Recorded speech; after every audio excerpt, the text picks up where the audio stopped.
Hello and welcome back. J'espère que vous avez pu vous délier les jambes et le dos durant cette courte pause.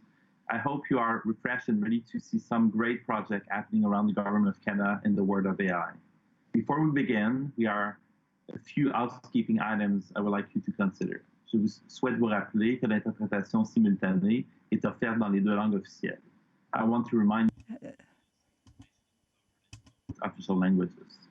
We encourage you to use the following hashtag to continue the conversation about the event, hashtag GCDigital and hashtag OpenGov.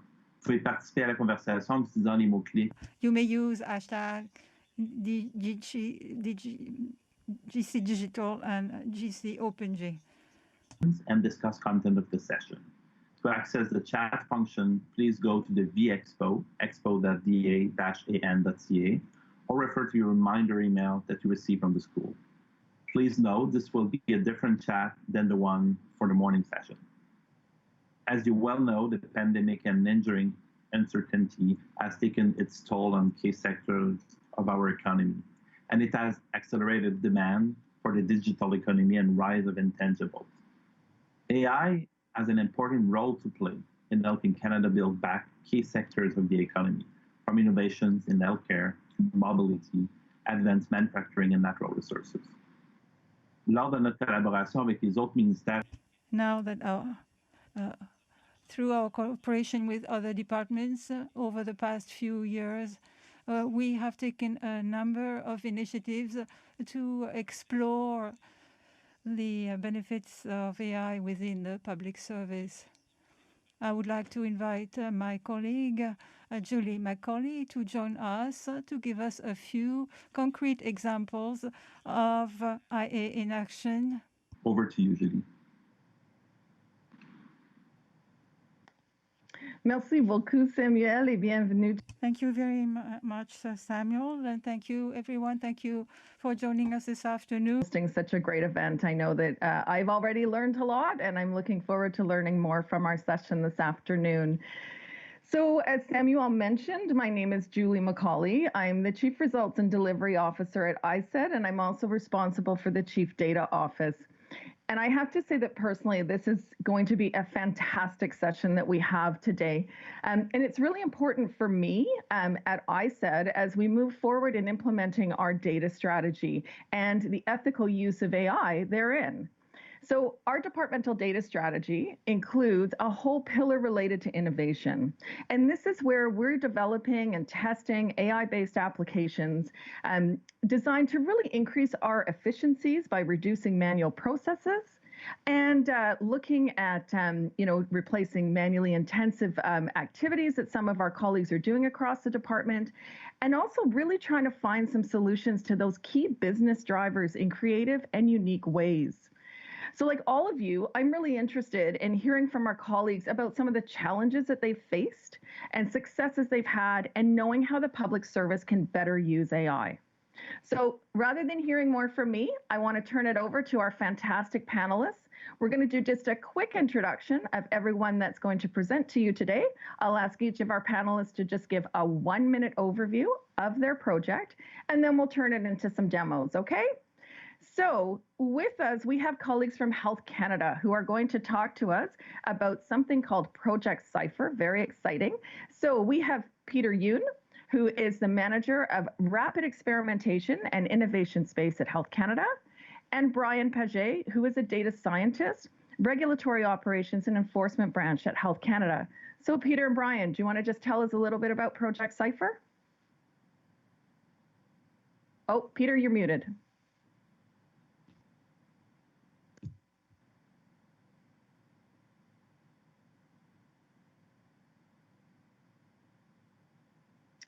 It would not be an event without technical difficulties. Peter, I think you're good now. I'm good now. I don't know why I kept on flipping back and forth. Okay, so Project Cypher is essentially utilizing machine learning to create a new tool that applies risk scores to natural language inspection observations while tagging the appropriate section of the regulations. The goal is essentially to create an efficient, secure, scalable tool that automates repetitive tasks that inspectors perform while inspecting industry that interact with health and safety regulations. But we can provide obviously more details within our demo, but looking forward to it. Thanks, Peter. And that's one actually I'm really looking forward to, as we're working very closely with the Office of Superintendent of Bankruptcy to do a very similar kind of project. So really looking forward to that one for Brian and Peter. So next, from Transport Canada, to talk about their project entitled Preload Air Cargo Targeting, we have Brooke Carruthers, who is the Manager of Passenger Protection Program and Targeting Operations with Aviation Security, and her colleague Chesley Escott, who is the Projects Officer and Coordinator of Passenger Protect Program and Targeted Operations, PACT Unit, Aviation Security. So Brooke, maybe you can give us a little oversight of your project. Hi, I was actually going to get Chess to describe it because he's been the handler for this thing since the beginning. Yep, thank you, Brooke. So for PACT AI, we're very excited. This is a very exciting use case of artificial intelligence. We at PACT already are dealing with inbound cargo from foreign countries that's beneath your feet on passenger planes. And we take the cargo manifest data and we scan that for risk. What we're looking for is actually improvised explosive devices or telltale signs that this cargo isn't what it's supposed to be and is posing a security threat to the flight. So we have a lot of data and artificial intelligence being used to help assess and keep a human in the loop, but make some decisions over which cargo might need more screening before we allow it on a plane to Canada. That sounds really cool. So I am looking forward to that one as well, as I'm sure many of our audience are. And last but not least, we have Lorena Webster and Dave Carter. They are here from the Canada Food Inspection Agency, and they're going to talk about the Food Inspection Environmental Scanning Canada. So over to you guys to give us a little bit of information about your project. Right. So we'll be showing a portion of the system today, which is a situational awareness tool. So this supports a couple different mandates at the Food Inspection Agency and Health Canada related to research and policy. But the more exciting step, I think, is we're collecting local information, local news from places where our food is grown. So, and this can inform extra testing ahead of time. So for example, if avocado farmers in Mexico start using a new pesticide that might be perfectly fine to use there and might not be illegal in the Canadian context, we can anticipatorily start testing for that at the border before it enters our food supply, preventing a recall down the road. Okay, another great project, and I can't wait. So let's get right to it.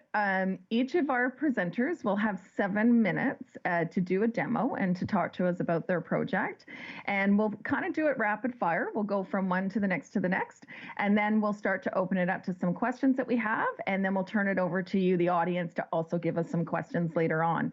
So to start off, let's have Project Cypher with Peter and Brian. Over to you guys.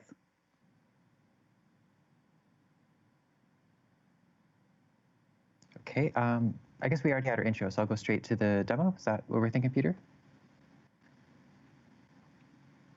Oh. Peter, you're on mute? Okay. Sorry guys, I don't know why my mute button is so laggy. There we go. Okay, there we go. Yeah, I'll still give a quick introduction to give a little bit more context, Brian, if that's okay. Good. Awesome, so, perfect. I just wanted to share a few slides. So again, my name is Peter Yoon. I'm joined by Brian Paget, who's our lead data scientist. We're here to provide you with an overview of what we've been working on, which is what we said, Project Cypher. Brian and I, we're part of a regulatory business that is focused primarily on compliance and enforcement, or inspections. And in a nutshell, Project Cypher is an experiment to examine the quality of our data at the end of the day, specifically the data that we collect as part of inspections. This is the data that we call observations, and this is natural language or qualitative data. Is it going over? Yes. Okay. So Project Cypher is made possible by lots of awesome people, but it's especially enabled by an initiative, perhaps an experiment in itself, called Solutions Fund within Health Canada, which is an innovation accelerator through experimentation.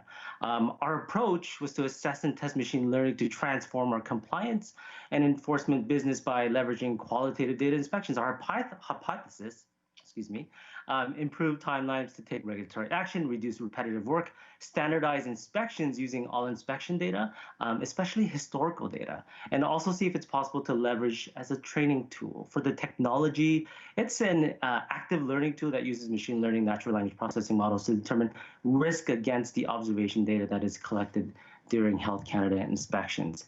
And that's what I pretty much wanted to provide you an intro. This is where I hand it over to Brian, and he'll walk you through the process pipeline and give you a quick demo of our first iteration MVP. All right, thank you so much, Peter. Does everyone see my screen? Not yet. Okay. It's loading. There we go. You see it? Okay, so this is the landing page for Project Cypher. Before I get into the app, I just want to go over there's 4 steps to the Cypher workflow. So the first step is we're going to take comments that an inspector has written, most likely in the field, maybe in a Word document. We're going to upload them into the app. The app has an algorithm that's going to make some predictions around risk, standard lines, regulations. Then the inspector is going to be given the opportunity to review what the machine learning algorithm has made as a prediction, make changes to that, and that's kind of where the active learning comes into play, where they can make changes, and those changes are sent back to teach the algorithm. And then we have the ability to export the comments and the predictions into a report. Okay, so I'm just going to go ahead and launch the app. So when we first launch it, we see the upload page. And I have some observations. I'll just quickly show what they look like. They're just standard observations they took out of an inspector's report. So just the observations. And then I'm going to have them here as the docx. I'm just going to drag it into here. And Cypher is going to parse them, just paragraph by paragraph. And we have 6 comments. And we have the option to make edits or even add comments. I can just copy and paste one just to show. You can add observations manually like that. And then we're going to go ahead and press predict. And this is where the predictions are displayed. So we've got an overall compliance rating of compliant. So that means Cypher believes the establishment was compliant. And we have a confidence of 55%. I'll just briefly describe what I mean by that. So well, I won't describe exactly what I mean by that, but the model confidence is computed mathematically. I got it. The formula is in this Python package called mod.al. It's a modular active learning framework. So I'm using fairly standard methods to compute the confidence. And right now, the algorithm I'm using for the prediction is fastText, which is a lightweight text classification library. It's a nice trade-off. It's a great algorithm to use for an MVP. But we're currently looking into transformers. I have some research I'm doing right now on that. But I'll get back to the demo. So we've got the overall compliance rating. And this overall compliance rating is based on the individual predictions. And so in this table here, we have all of our observations, along with the predicted regulation, the risk rating, and the standard line. And next to those are the confidence levels. So some of them are pretty good, and some are not so good. So let's say we're an inspector, and we've uploaded our observations, and now we want to see what the algorithm has done. And let's say we don't agree with some of what has been said. We can press this adjust button. That takes us into something kind of like a little settings panel like you'd see on your phone. So we've got the comment here. We've got a list of standard lines, a list of regulations, and we have the risk ratings. And so for the purposes of this demonstration, I'm just going to override some of these. And this is a long list, so you can actually, you can search, maintenance. We can search for standard lines. I'll select this, and I'll select this regulation, and I'll select this risk. As you're seeing, this is actually a tool that could be used for labeling data, like creating a data set, for supervised learning. And there are some tools on the market that I discovered after we did this. So that's kind of neat. But anyway, so we have now you'll notice that the confidence is now set to 100%. That's because a person overrode the machine learning predictions. So we want to trust that. Okay, so that's So then once we're done with this, once we've made all our adjustments and we're happy with it, this data is stored in a database, and it's sent back to our training data, and then the model is updated. So that's how it gets better over time. Okay, and then once we're happy with that, we can export. and I'll just load this up. And this is just an example, right? This is an example of what a report could look like. We've got the overall compliance rating with the model confidence, listed the model that was used. And we have, yeah, so we have the observation, the predicted regulation, and it's indicated that it's been overwritten. You know, same with the risk and the standard line. Those were overwritten. These other ones were not overwritten. So that pretty much concludes the demonstration. Some future stuff we're working on is with foreign evidence review. Like I've got I've got optical character recognition that I've been working on. So I can take a PDF. I wrote a little script. You can turn that into a text document. And then using these transformers, I could do like question and answers, you know, like what is the name of the company being inspected? And it can answer that. And what data did the inspection take place? And answer that correctly too. So I can do this kind of stuff. This is the stuff I'm working on in the back end. I think that's we're pretty much out of time now, right? I can't see the chat. Okay, there we go. Okay, so that's absolutely great, and I am really looking forward to asking some of my questions. That's all I'm going to leave it at. But really, really exciting project. So very, very cool. So next up, we have our colleagues from Transport Canada, Brooke and Chesley. They're going to share some information on their project entitled the Preload Cargo Targeting. So over to you guys.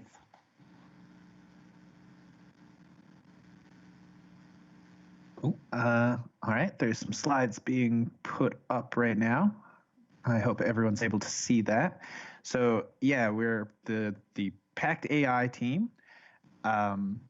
We aren't the very smart data scientists like you're seeing give a lot of these other presentations. We are sort of the end user of a future AI product that we're very excited about.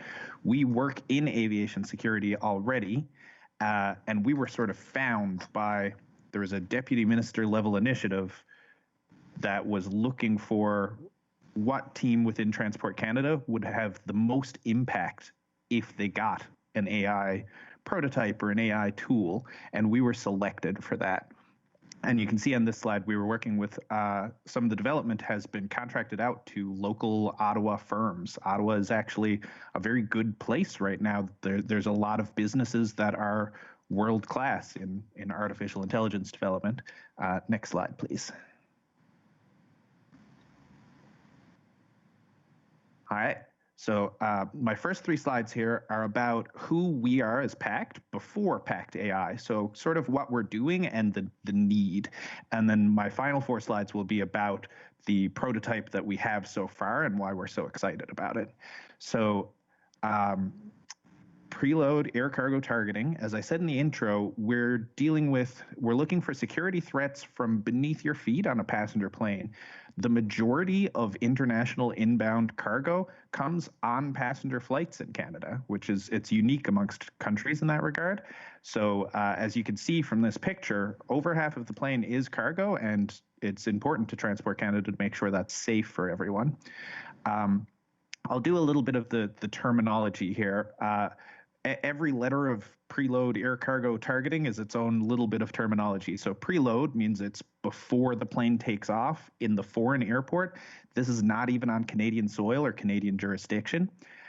Air cargo is the stuff beneath your feet in the passenger plane. And targeting is taking this commercial manifest data. It's like, shipper names, addresses, a hand-typed natural language description of the commodity, maybe a weight, taking all that information and trying to select which targets we think are the riskiest ones that we would ask them to screen again or maybe not even fly to Canada.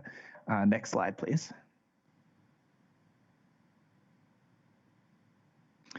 So this is the current IT system. It is for each shipment, of which we receive over 1 million per year, we are getting an email from industry, and we have a homemade Excel-based solution that, so yeah, basically we're going from Outlook to Excel, and this has been more than enough to prove the concept of Pact targeting as a very cheap and important extra layer of security for Canadians, but we are at the limits of what we're able to do, and we aren't even receiving 100% of all the data from industry yet. Next slide, please.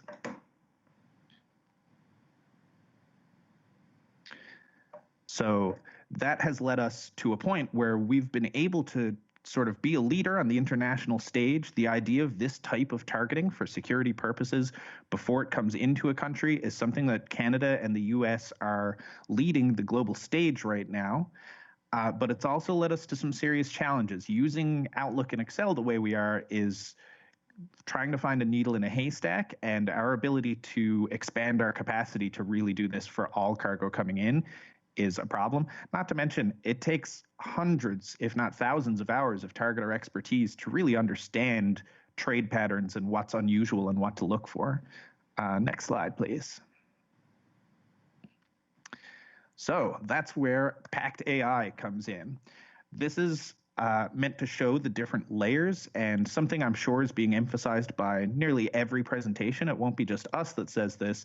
The foundational layers behind the AI are always, they're not necessarily the most marketable and easiest to sell, but they are the most important parts. So the way to understand what's on the screen here is that from the top right in the very back, that's our cargo data from industry. The purple box towards the back there is us interpreting that. We use just the message formats that are already used by international cargo industry, so there's no additional burden there. We just accept that, interpret that. The greenish colored box is where we store it, and we've got a huge amount of work done on this so far. And like I said, it's really hard to sell this work, but this is the work that really enables all of the exciting things that really do market and sell themselves at the end of the day. The reddish box is where it starts getting very exciting. That's where, because we have well-ordered data laid out everywhere, we are able to AVSEC risk scores, for example, that's aviation security risk scores. That's basically taking all of our knowledge and assigning that into numeric formulas and heuristics that the computer are able to assign instantly to every cargo package that comes in.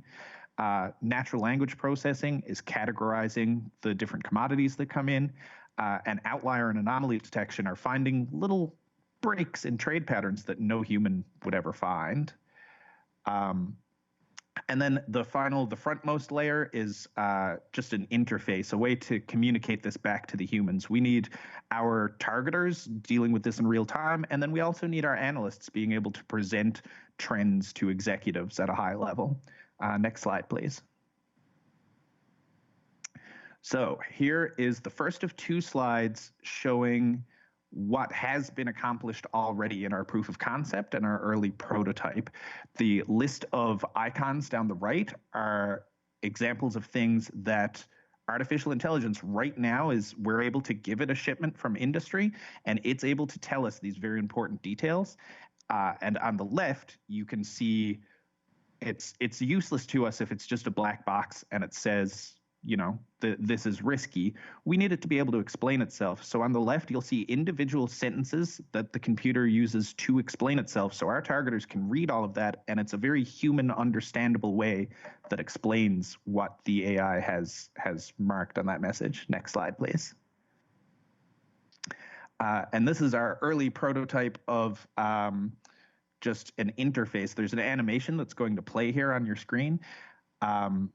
So for analysis after the fact and looking at trends and really understanding what's going on here, we have at our fingertips the ability to break things down and slice things using all of the modern tools, such as I believe this was done in Power BI, but the ability to take what AI is doing, for example, the product categories on the top right now, none of those were assigned categories by a human.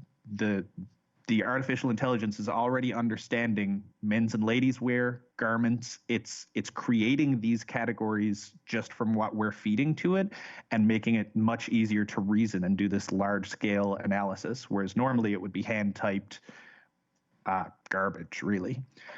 Next slide, please.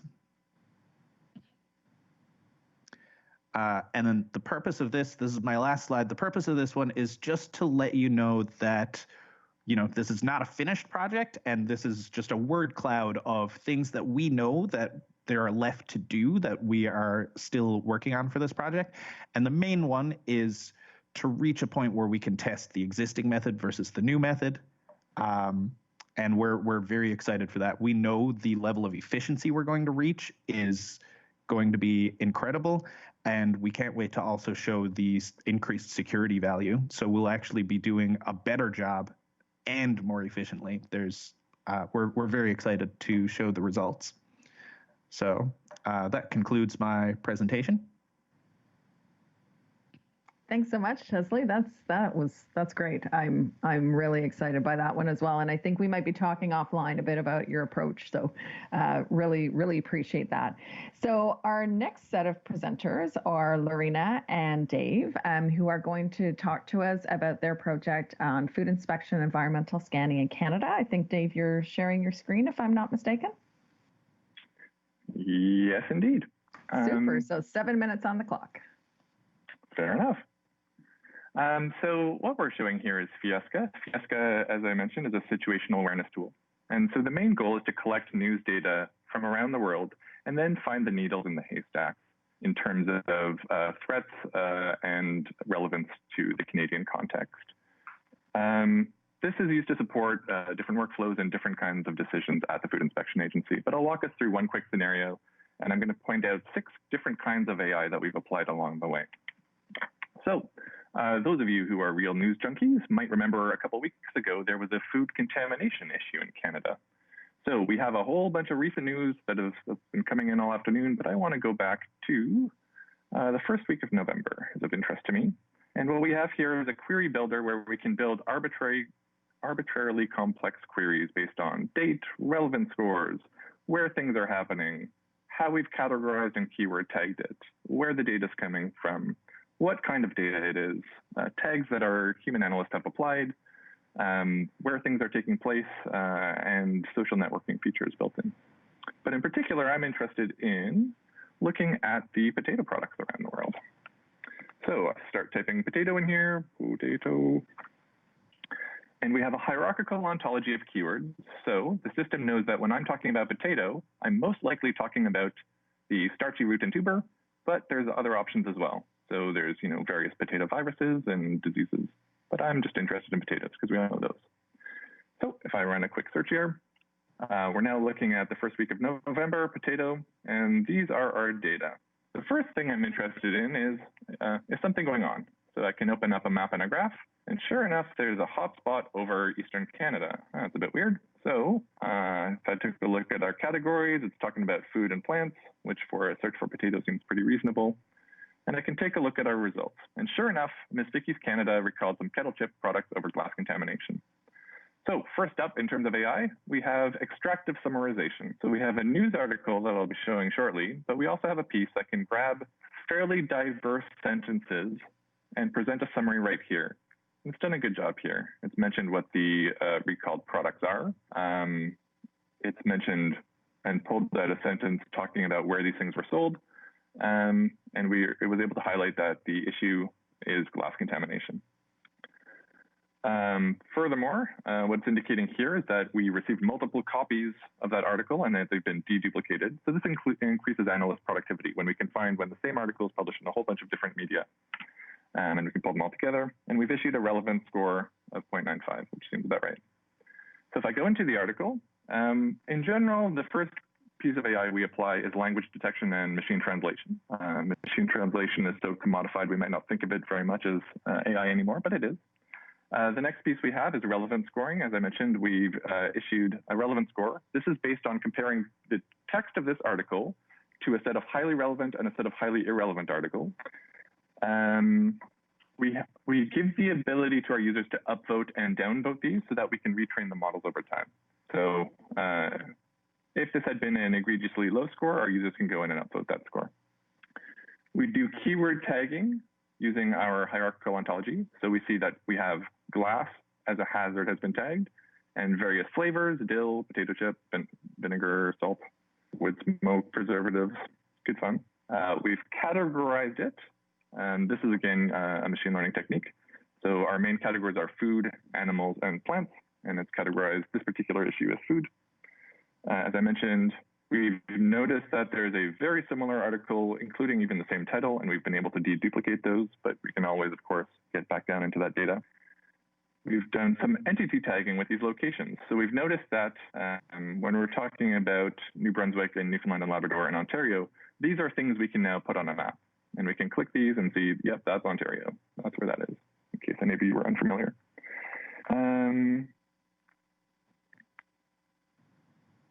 And putting those all together, we also have social media features where an analyst can come in and make comments saying, yes, we've actually validated that. We can add comments to this article saying, yes, we've actually seen that this recall has been issued and that things have gone well. There are other notification features and workflow features as well, but I won't be getting into those because they're a little bit less interesting. But fundamentally, what we've been able to do is take raw text from a news article, do entity tagging, relevance scoring, categorization near duplicate detection, and summarization. And this means that our analysts can take all the world's local reporting on local food-related issues, drill down quickly into the data that they need to be able to support their decisions, either for increased testing or for research needs, or for seeing if a policy rollout, either from the Food Inspection Agency or Health Canada, has even been effective. The news often reports on, whether particular policies have been complied with in the regions within Canada. And so that's an approach where we can take some fairly simple machine learning and AI tools, bring them all together into an integrated platform and support the decisions of our colleagues.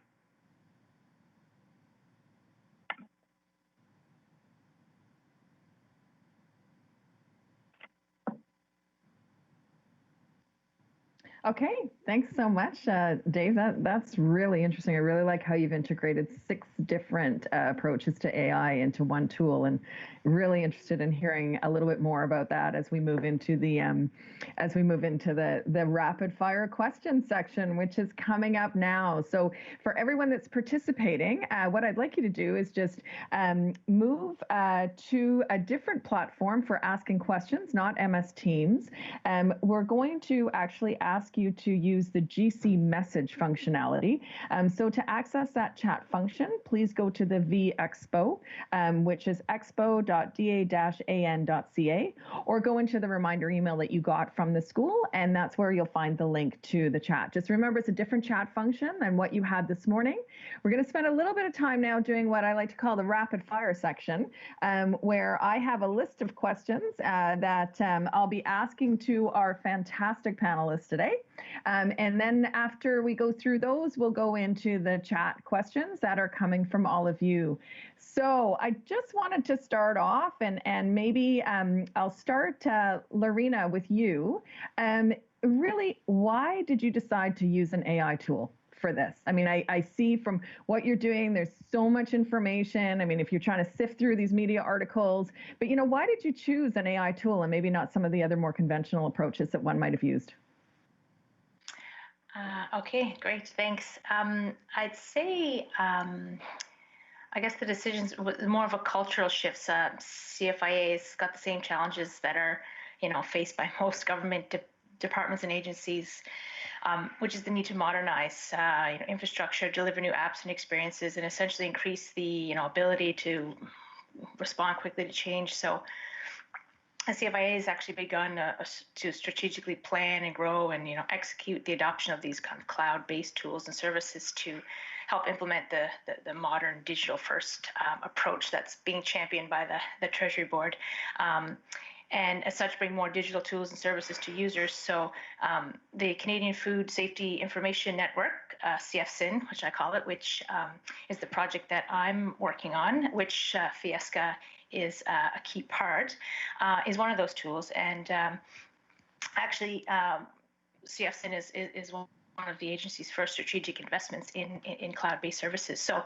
really, it's that backdrop that helped us decide, I guess, to look into and use AI and other digital tools. Back in 2015, in collaboration with FAC, and Health Canada and some other provincial health authorities, CFIA began the CFSIN to help bring together food safety authorities across Canada. So we knew we wanted to include on the network a situational awareness kind of scanning tool. And we had seen GFIN tool, which is used in the public health space.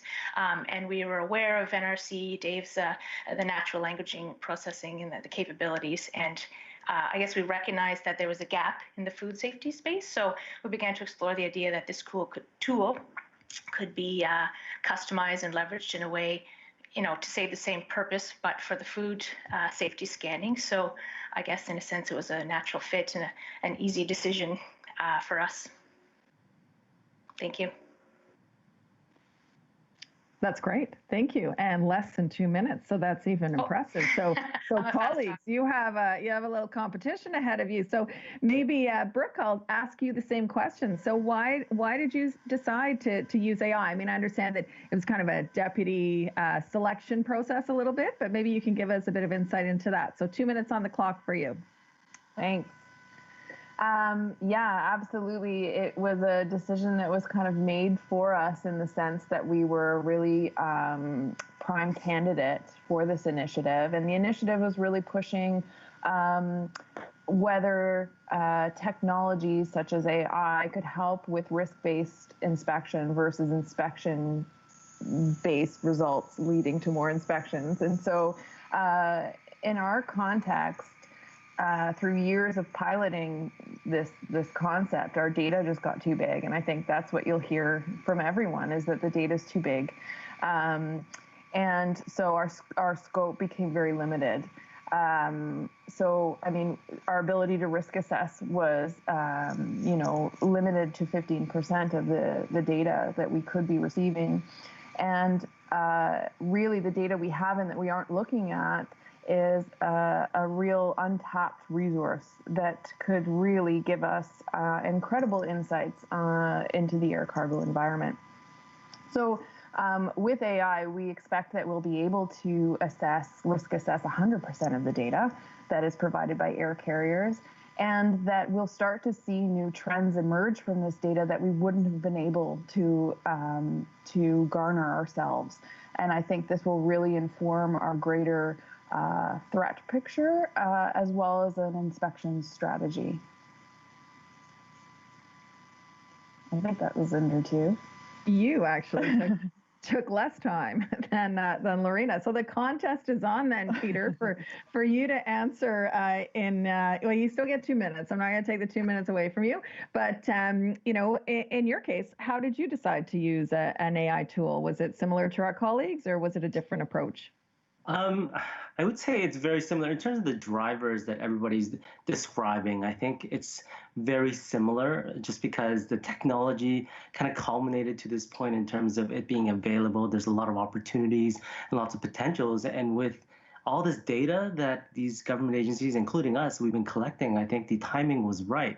But the real reason why we got into it is because we had an opportunity to run experiments. And that's one of the advantages, if I can use that term, that Health Canada seems to have with some other organizations, because we have this awesome program that allows us to feed and lead employee-driven innovation. And that really coupled well with our mandate in terms of transforming our compliance and enforcement business. And so with the situation with all this data that we've been collecting for many, many years and the technology advancing, the timing was really right. And we wanted to see if the technology could help us in terms of gaining insight, as the other folks have said, within our business.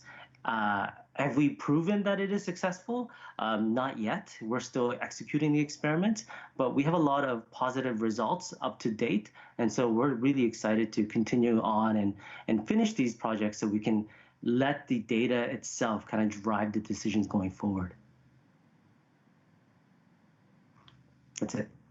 So great answer. And you actually beat the clock. So that's impressive too. But that's not what we're here for. We're here to get lots of detail. And Peter, I'd love to follow up with you afterwards about how you link the experimentation and the kind of employee-driven component that you mentioned there with your overarching data strategy at Health Canada, and how those two pieces fit together. So doesn't have to be for now, but would love to have an offline chat with you, because as I mentioned at the beginning, our data strategy has a whole innovation pillar included in it, and that's where we're focusing on pilots, and we're starting to move and leverage, move towards AI and really leverage some of these great tools that you folks are talking about today. So would love to hear more about that. That would be great. So let's connect either at the end of this or offline. That's a great thing about these CSPS events. You can always find people to talk to afterwards. So we've already heard from Brooke and Chesley about how they got their senior management buy-in. I mean, it was kind of a little bit of being voluntold, but obviously a project where you really wanted to run with it, and it sounds like just an incredible project. And I do commend the leadership at Transport Canada for seeing the need to take on a project like that. But I'm just wondering if I could turn to our colleagues from Health Canada and the CFIA to find out how they made sure that they had senior management buy-in to this kind of an approach. The reason I think this question is really great is that, if you're a deputy, you're sometimes a little bit worried about what the implications of using AI could be. And you don't want to have it that the machine's making an decision. You really want to make sure that you kind of understand the intricacies of a project. So there's kind of a buy-in piece, but then there's also that education piece, which I think is sometimes challenging as well. So maybe Peter, we'll start off with you from Health Canada's point of view, and then we'll turn it over to Dave. Yeah, thank you. I think this is a really important question, because I think these are questions that a lot of our employees and a lot of our program areas also ask when it comes to experimentation. And really, it comes from all angles in terms of getting this support. And it's important to kind of understand that, because without it, you're not going to get that buy-in from senior management. Luckily, our senior management has had really great vision, like I said, in terms of having this transformation agenda that allows us to move forward. But really, it's driven by the ability for us to experiment, and that's provided by this group that I kind of alluded to in my presentation called the Solutions Fund. The Solutions Fund essentially is, like I said, it's employee-driven innovation, so any employee that has a good idea has an opportunity to present it. And if it is a good idea and everybody thinks that there's lots of value, it's scalable, then it gets directly funded and endorsed and supported by our deputy. And so that's the mechanism, and that's the opportunity that's allowed projects like Cypher to kind of thrive and gotten us to this point. And I guess without these different mechanisms and support areas, it's really probably difficult, but luckily we have it. And so it's been, I think, a privilege to be working in this environment. That is, you are very lucky. That is a wonderful environment that they've set up, right? And that there's a distinct fund, and you can move forward to experimentation, and that's really what AI needs. It's all about running multiple times the same thing and training the machine and getting it to really understand what your business requirements are. Lorena, how about you? How did you guys secure senior level and deputy support for pursuing this project? It was a project that the CFSIN project, the larger project that Fiesca is a part of, was a Treasury Board submission initiative. In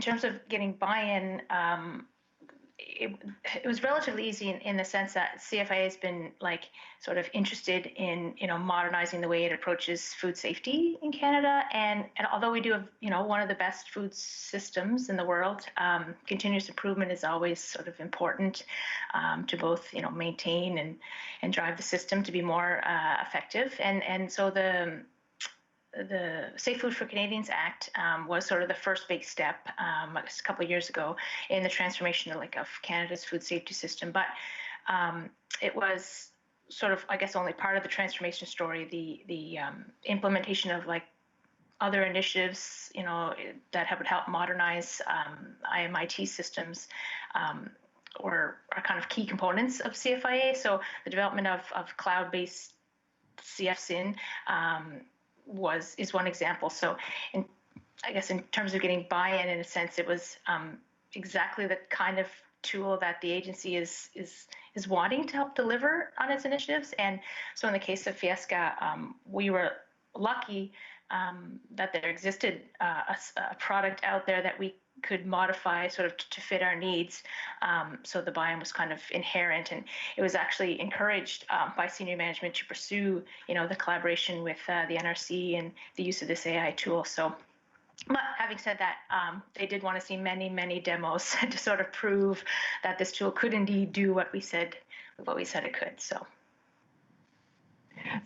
I really like how you framed that in terms of an overarching modernization activity for the CFIA, and I think that's where we're seeing a lot of these kinds of projects come from, is sort of the need to modernize. And just a follow-up question for you, Lorena, is how do you feel that your tool has actually improved the user's ability to do their work and to move into that modernization field and area?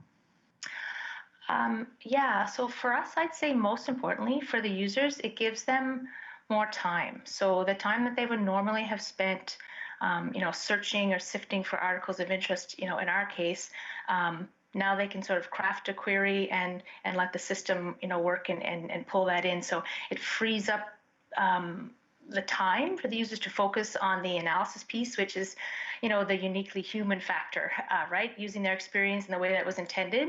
It informs the reporting, preventative action, policy decisions. I did have some, specific things that I heard from users in the sense, in terms of our project, that they like that everything's in one spot. It enables them to search, the media, open sources, traditional media, and it's efficient and enables easier identification of things that are of interest. And as Dave mentioned, it can conduct machine translations of different languages, and so that enables the users to sort of understand the articles from around the world, and that's a powerful feature because it kind of leverages a broader understanding, of what's happening in the world. I guess it improves efficiency in the user's day-to-day work, producing more relevant search results so that they can do their work. And I guess it allows that human-machine cooperation in the sense that the format of the articles are user-friendly. They include the key sort of important information, which is determined by the algorithm, but also can be influenced by the user or the analyst. And so again, I guess mundane work for us and giving back the time for the users to use their experience and their expertise, I should say, in the way that's intended. Okay, well that's really great. Thank you for that. So Chesley and Brooke, I mean, you know, Chesley, when you were giving your overview of what your tool is, you were saying that really you're the consumer, right? And it was done for you on your behalf. So I'm just wondering if you can give us a little bit of insight into, you know, how this has actually improved your ability, Brooke and Chesley, to do your jobs. Yeah, thank you. We're kind of in a funny, I'm going to actually see if I can, in 2 minutes, answer the previous question and this question, because we're not done. Our tool is not in production, so it's not totally changing our jobs yet, but we've got a glimpse of what it can do. And so part of the senior management buy-in, I think, is the ability to communicate. When they see the demo, I think it's, ooh, shiny, and they're like, it's great, do it, but we haven't finished it yet, so it's not actually doing it. So our challenge has been the continued buy-in to see us to the final piece. Based on what we've seen, though, of this prototype, we have drastically changed our costings for a targeting center previously to about 4 employees. So about 25, now 4, based on what we think we can save in terms of time. So time is, of course, huge, and it changes, I think, it won't I would say what it'll do is it'll change jobs completely. So the function will no longer be that sifting that Lorena was talking about. It'll be more about taking the output from the AI and making more sort of complex risk and threat assessments, and allowing us to do targeted inspections of our air carriers. So that is the big takeaway, is the impact that it'll have on how we do our work in a more targeted and risk-based fashion. Oh, that is really cool. And I mean, to be able to reduce your staff complement by that much is overwhelming. And kudos to you for that focus on efficiency. That's fantastic. So, we kind of touched a little bit there on skill set. You talked a little bit about what you guys are doing, and the kinds of skills that you have now, and changes in staffing and things. And so I just want to follow up on that. And maybe Peter, I'll start with you. What types of skill sets do you need for your AI project, right? You've all got complicated projects, but are there specific things that you're looking for in terms of that AI skill set? Yeah, I would say, yeah, absolutely. Brian is our data scientist, and he brings a wealth of experience and knowledge, and people like him, we need more of, right, in order for us to drive these initiatives forward. But when it comes to projects in general, I usually say that it's not just the AI component that's the most important, because it's really the problem-solving aspect of it that I think drives all of this. And in order for you to solve the correct problem and solve it with the right solution, you need domain experts, right? So people in the business, people in regulations. The legal aspects of AI is huge. Legal aspects of our regulatory framework to apply AI is huge. The policies, the ethics, right? These are really, really critical in order for you to drive your AI project. Yes, the data science, the deep learning, the DevOps, the design, all of those things are super important as well, obviously, right? Because that's the core part of the technology that we're trying to apply here. But we have to make sure that we are trying to tackle the correct problem, how it affects the regulations, how it affects our business, really, really need to be considered when you're executing these projects. Even when it's like an experiment like ours, where we have very, very small scale assessments, very, very small MVPs, all of these things have to come in place as you collect this data and want to move it forward to the eventual place where you take it to production. So I think it's not just AI, but there's a whole profile or a whole community that is needed. So we usually say all experiments takes a village, and it's yeah, that's really the model that we follow. So the more stakeholders that we can include, the more expertise, the more domain experts, the better your project outcome or outputs will be. Mm-hmm. Now, I really like that answer, and it's actually the approach that we've been taking with the NICED when we've been doing our pilots is, having the line of business sit right beside us, help us refine the models, make sure that we're, addressing bias, make sure that we're thinking about that ethical use of AI. And I think you're right. It really has to be that holistic approach, that it's not just a data scientist working in isolation, that it's skills from across. Wondering if our colleagues from, Dave, do you have anything you'd like to add to that? Yeah, I can add on to that. Similar to Peter, we're very interested in starting from the AI and building very concrete things out of it, and that does take a really good set of hard and soft skills. So in the text analytics team at National Research Council, we're very lucky. About half of our staff are PhD researchers, and we're able to attract really, truly world-class researchers who are deeply versed in the most modern and emerging forms of artificial intelligence, whether it's deep learning or other techniques. So that's very exciting. Typically, our researchers create outputs that are at a lower technology readiness level. And so the colleagues I work with most closely are our software developers, who need a set of skills to be able to take these research outputs that are at a low technology readiness level and bring them up to production standards. And for that, what I'm looking for, it's very difficult to compete against the salaries of Google and Amazon these days. Being able to hire a software developer with a machine learning background is darn near impossible these days. However, we can train that because we have the experts embedded right in our team. So what I'm particularly looking for is soft skills, about being curious about the data. So because our model is to work with various clients like the Food Inspection Agency, we need to frequently become experts in our clients' data. Maybe not to quite the same level that the experts out at the agencies have, but we need that adaptability, and we need to be able to take our clients' data as it is without imposing our needs onto it, because it's their data at the end of the day. The other skill I'm really looking for is people who are rigorous about evaluation. So because we're dealing with real-world data, and real-world data skews over time as new topics come out, particularly in natural language processing, we're always dealing with new data we haven't seen before. So I'm looking for developers who are rigorous about making sure that the system is doing what it promises and will continue to do so over time.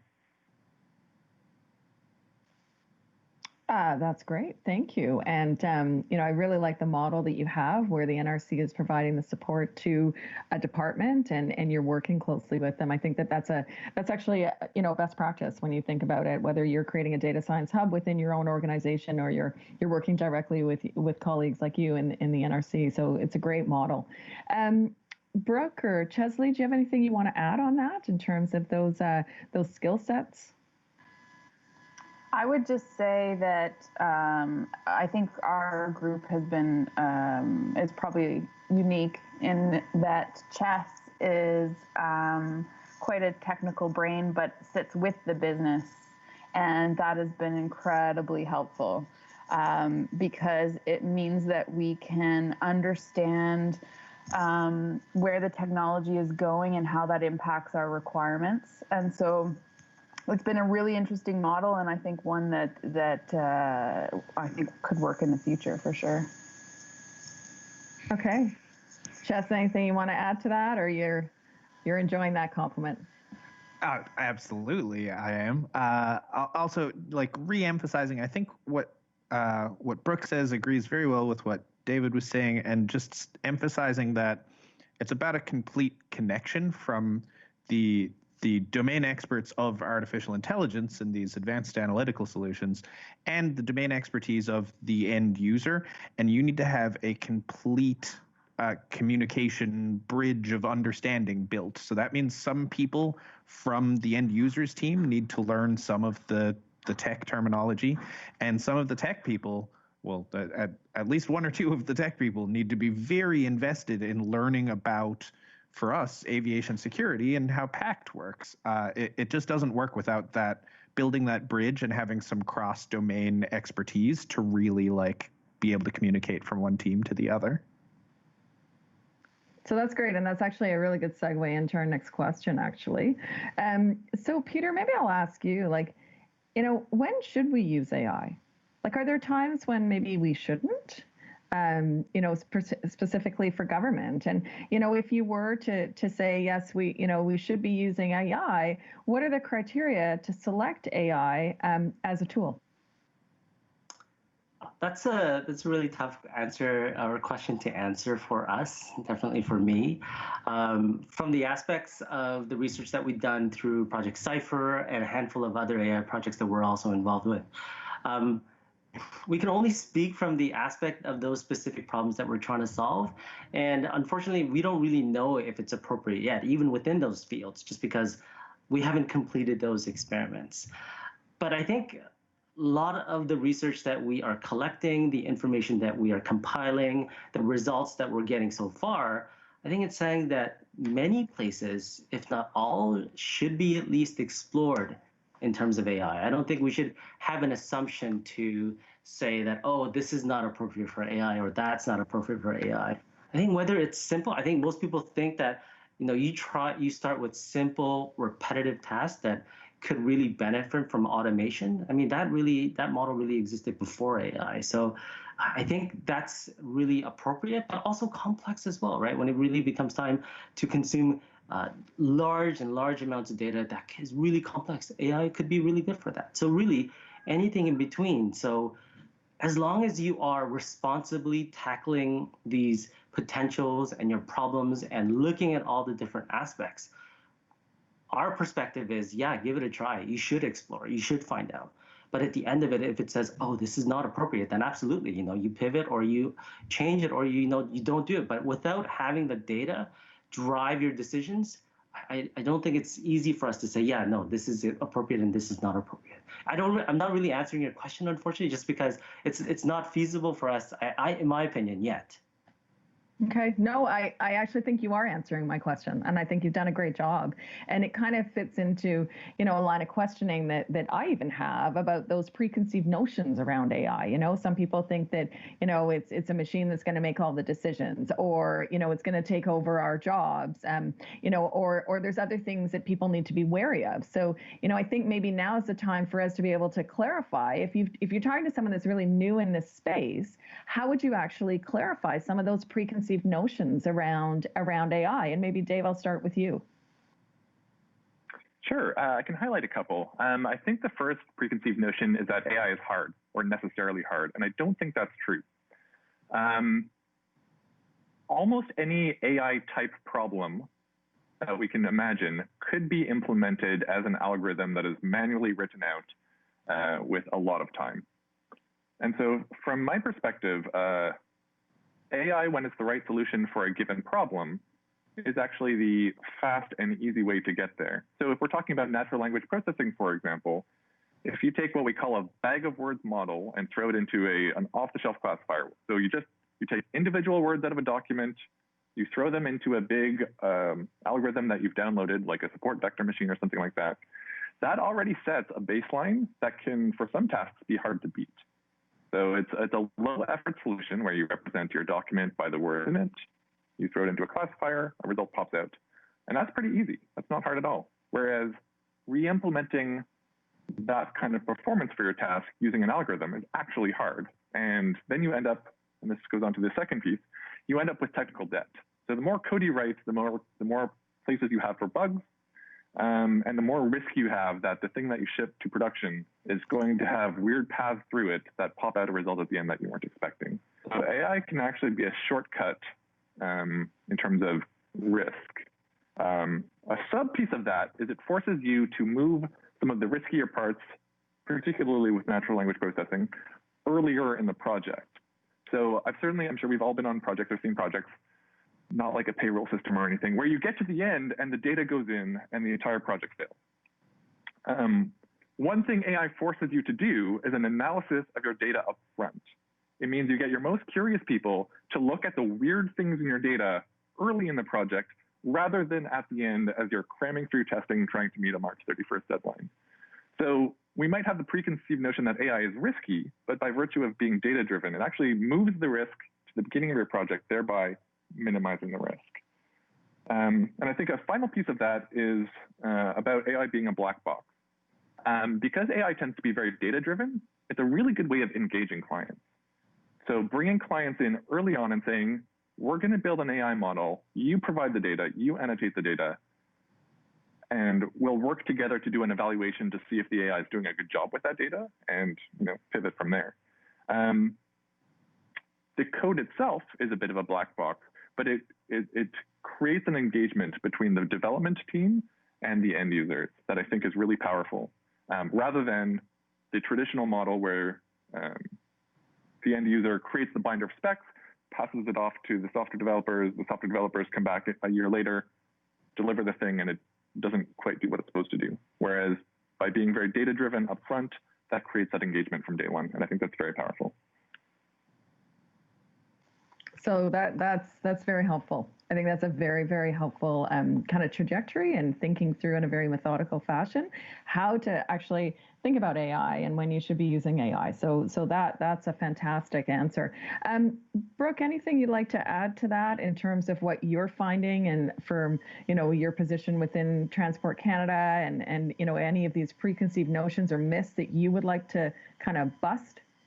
Yeah, I think I would just echo what has been said in the sense that it won't tell you what you need. You really do need your solid requirements up front, and you need clean-ish data. So, the garbage in, garbage out adage, it really rings true here. So, I mean, from our perspective, the key is knowing what we're trying to achieve here, and then adjusting as we start to see results from the tool.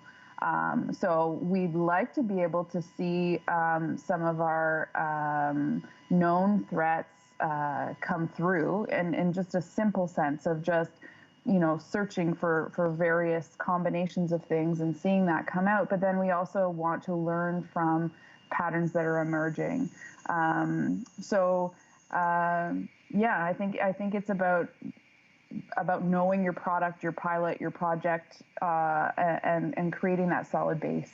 So yeah, kind of an echo of what's been said there.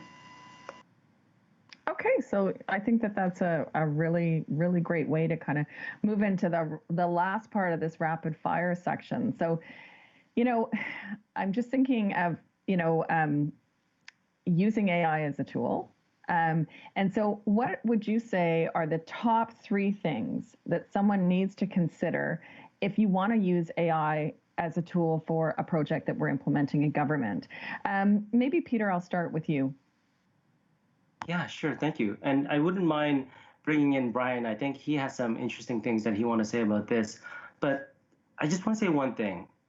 When you're thinking about using AI, maybe that's not the right perspective, because the way that we've been tackling is that we identify a problem. And if the problem presents itself in a way that requires a solution that involves AI, then we start exploring it. We don't really try to say, oh, here's the AI tech. Let's figure out, how we can apply it.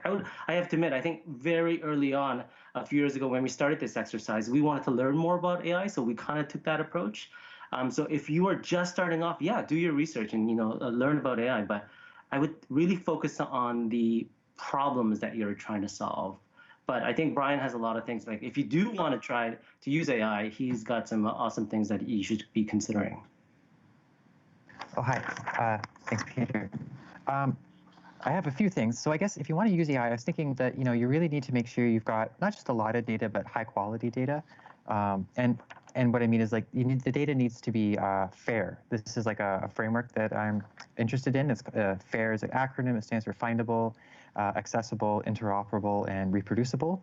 So there's a lot you could say about that. I'm not an expert in it, but some of the things you want to make sure that your data scientists, your machine learning researchers have access to data, and they can manage it easily and version control it and things like that, because your AI at the end of the day, it's only going to be as good as the data that you've used to train it.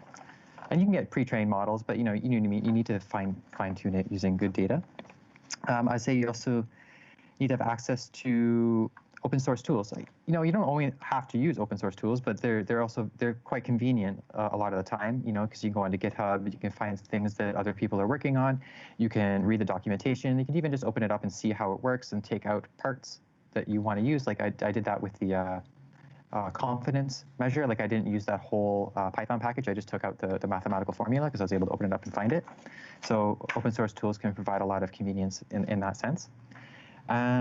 Hardware could be an investment. A lot of training can be done in the cloud. A lot of stuff can be done in the cloud. But if you're doing a lot of training on big models, that can be expensive. So maybe having some on-premise hardware might also be a consideration. Those are my. So those are great. Those are really great, actually. And the whole notion of having on-prem and being able to access open source and GitHub, that's an approach that we're taking at ICED. So I'm glad to know that we're aligning, and it's I think that's foundational. I really do.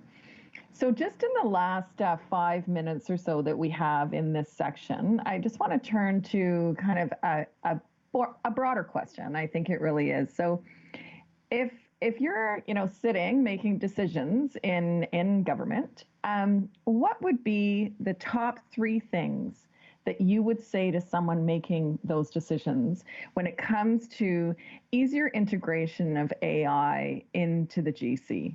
So it's a bit of a tough question, but I think it's a very pertinent question. I think we've heard today from all of our different speakers, just we're changing the way that we're working. And I just really like to get your views on that. Peter, maybe I'll start with you.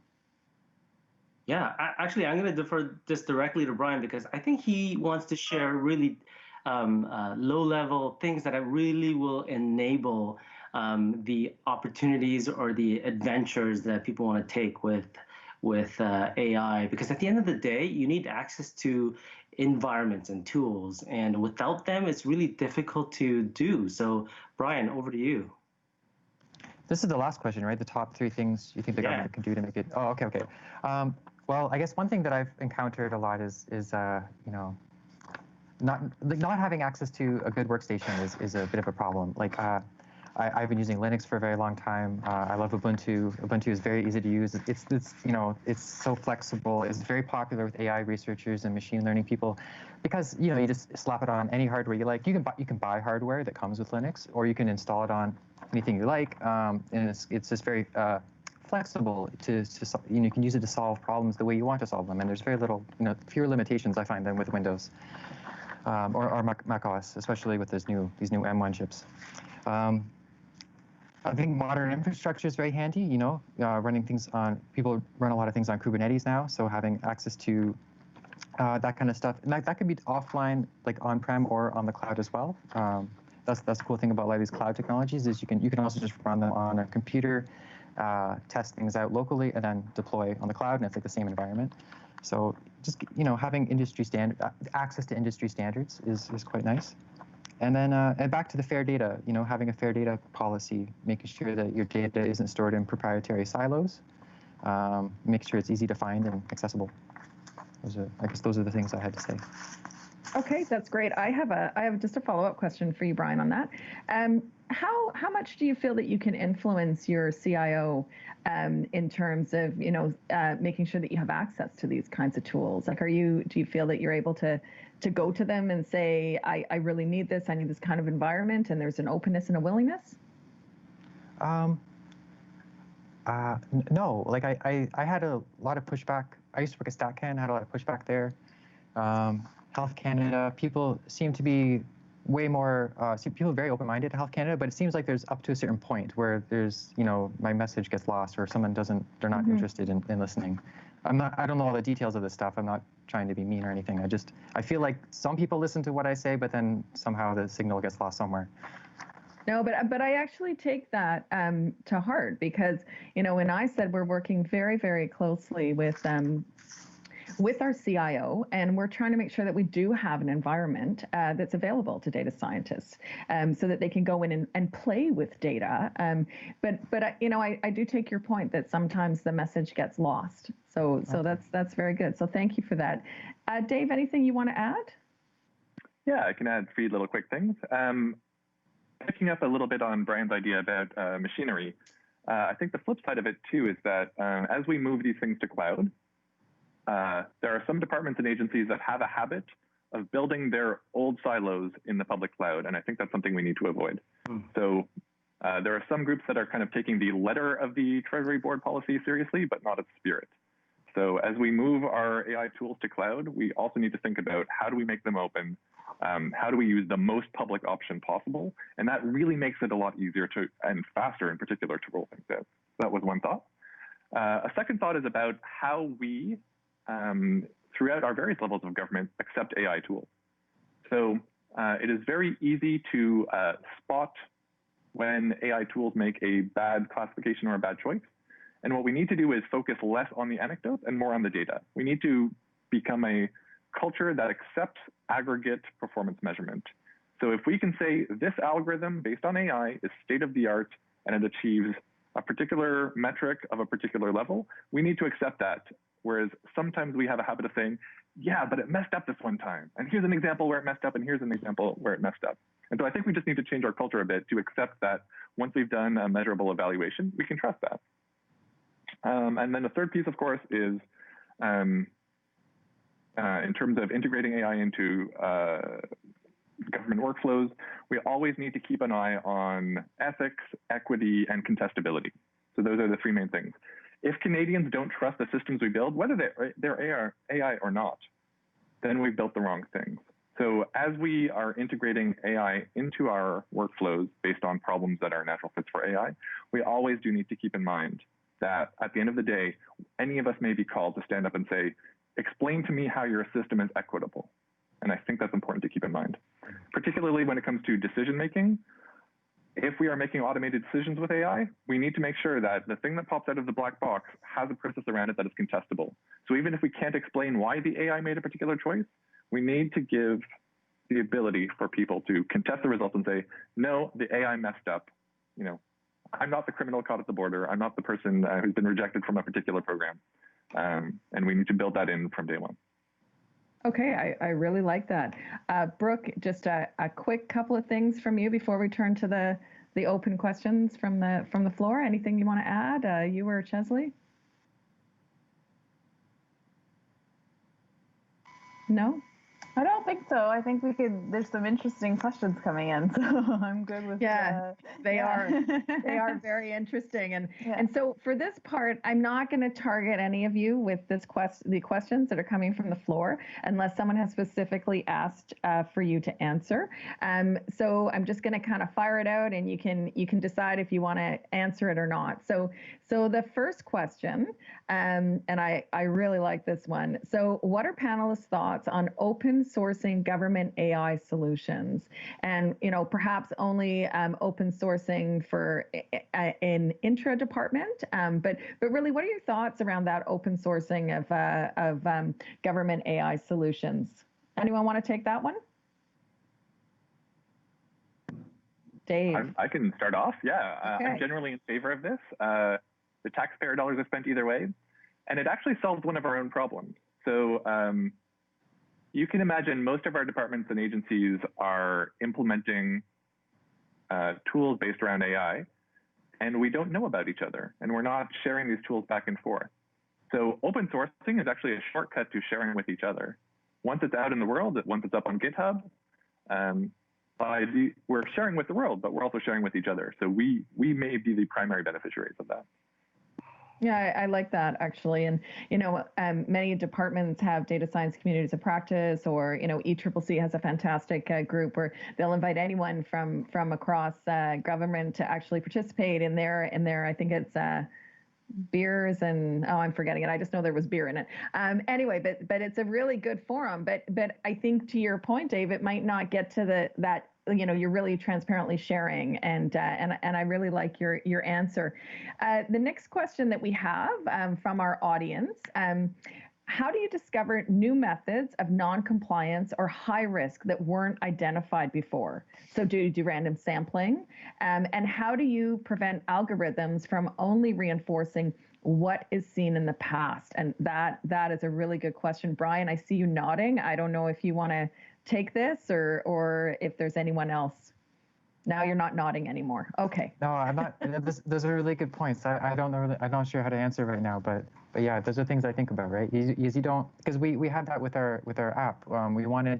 We were debating, should we show the prediction before the inspector, writes their own risk rating, or is that going to bias them? But then it might help regularize them. It might help them know, well, the expected risk given all this past observations and what all the inspectors in the past have said. This is the expected one, right? So there's biasing and standardizing. Those are two things that can happen if you don't use it right. So I don't know what the answer is, but I've thought about it. Okay. Anyone else want to take a shot? Chesley. If I may just continue with what sure, Brian Peter, was yeah. saying. Okay. So the demo that Brian showed you was our first iteration, and our intent is to collect some feedback, collect some data to see how well this goes, not just with the interaction with the tool itself, right? But what the data is showing us as people are interacting with it, as people are loading data into it. And if we see that the data seems to have, some sort of a bias that is historically not visible, yeah, that's a time for us to reconsider and say, okay, how do we adjust this? Do we do random sampling? That's the approach that we want to take, is collect the data, see what the data tells us, and then adjust accordingly. So yeah, like Brian is saying, we don't have an answer to this yet, but we're really, really looking forward to finding out how we should be approaching it in the near future. That's great. Chesley. I'd just like to say that for us, it might be a unique perspective, because in aviation security, a new method of non-compliance or a new avenue of high risk takes on a very pointed meaning for us. That would mean, a new type of attack, a new type of security threat. And that is definitely something that we need to guard against. And the best methods that we use for that are I would describe it as us coming up with our own scenarios, us red teaming or pretending to be the bad guys. And those are things that, in addition to using existing data that, we have sample data, or we can create data from previous incidents that we'd like to guard against and use that for AI. But we can also generate our own scenarios for things that hasn't necessarily happened yet. So in the world of aviation security, that's actually a very fun and rewarding part of the job is, trying to predict what the next high-risk thing might be before it happens. Cool. Dave, anything you want to add to this, or? Yeah, actually, I think AI can be part of the solution rather than being cast as the problem here. So there are great techniques for outlier detection, for novel language detection. We saw this in our public health agency tool back at the end of December, and particularly in the first 2 weeks of January as COVID was kind of getting going. The language around COVID was changing quickly. It was Wuhan virus, and then different countries chose different terminology before everyone kind of standardized on COVID-19. And so there are if you presuppose that change is going to happen, you can plan for that ahead of time and use AI to detect novel outliers and flag them to a human, and then have them kind of confirm or deny from there. Okay, that's great. So I'm going to ask one more question, and I think I'm going to open it to all of you to answer. So did you start automating your business processes before integrating some AI technologies to further enhance efficiencies? I don't know who wants to start. Yeah, sure. Peter, go ahead. Okay, so this is an awesome question because this is something that I really like to preach. That's probably a bad word. But it's really important for us to think about the pipeline of automation before we get into any type of AI tool. Because if your system or if your business is not really amenable to a process where you have digital data, you analyze it and you create outputs, right? You're really starting from scratch, and it's difficult to introduce AI into this whole space. Now, I hope nobody from Health Canada is here listening to this, because there's a secret agenda that Brian and I and the folks in my shop have, is that at the end of the day, we want to automate processes and build this pipeline, right? We're using the shiny and the new with AI to kind of sell our pitch, but really we want to have an established pipeline, a digital pipeline that allows us to leverage data, right? That means finding out where the data is. Let's clean it up. Let's put it into this pipeline. Let's see how much we can use it. Let's use it for decision making, right? That's the core piece. And then if you have that established, putting in different technologies here and there to advance your work, use different whatever it is, it becomes much easier. So I think at the end of the day, this is a really, really good perspective in order for you to kind of get your head around where do you start. You automate this pipeline of business processes, and that includes good data. And good data is going to drive you to good results with AI. So yeah, yes, you should be starting this way. It doesn't always happen, to answer the question, but this is an awesome question. Okay, great. Anyone else want to jump in on this one? Chesley. I would say that for us, it is really similar to what Peter's just said, and I've never heard anyone else say that as well. There's a little bit of conspiratorial feeling of like, the artificial intelligence is what people want to talk about in the boardrooms, and that is important. But we have recognized from the start, and we've said with our developers from the start, the story has always been that the cloud-based, organized, well-structured data that enables AI to work, just that on its own would be a worthwhile project for the amount of time and effort that we're putting in here. If we only got that and never got the AI features, this would be, by anyone's standards, a successful program. And then the idea that AI can go even beyond that and provide some solutions that regular advanced analysis couldn't, that is a worthwhile benefit as well, but it's almost icing on the cake, because properly setting it up for AI just gives you a lot of benefit and efficiencies already. Yeah, I love that answer. Absolutely love it. Dave, Brooke, Lorena, anybody want to add? No, you're good with that. Okay. Excellent. So just to wrap up, I really want to extend my personal thanks to all of you for taking the time today to talk to us about your absolutely interesting and fascinating projects.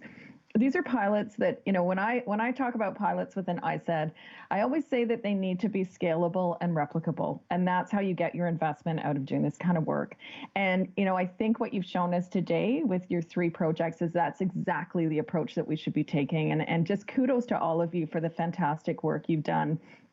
So, Peter and Brian within Health Canada, great work. Would love to follow up on some of those pieces personally offline. Dave, Lorena, I love the model that you've developed where you've got, NRC sitting with a line department working through the problems. And, Brooke and Chesley, I just think that your deputy was smart to give you guys that money and for you to pursue that AI project. So thank you to all of you for taking the time. And thank you very much to the school for hosting such a fantastic panel. I do just want to take a moment to mention the work that the Canada School of the Public Service themselves is doing in this space. So the school's public sector innovation team partners with departments to test new ways of adopting and leading practices and novel approaches into functions of government like regulation and policy areas.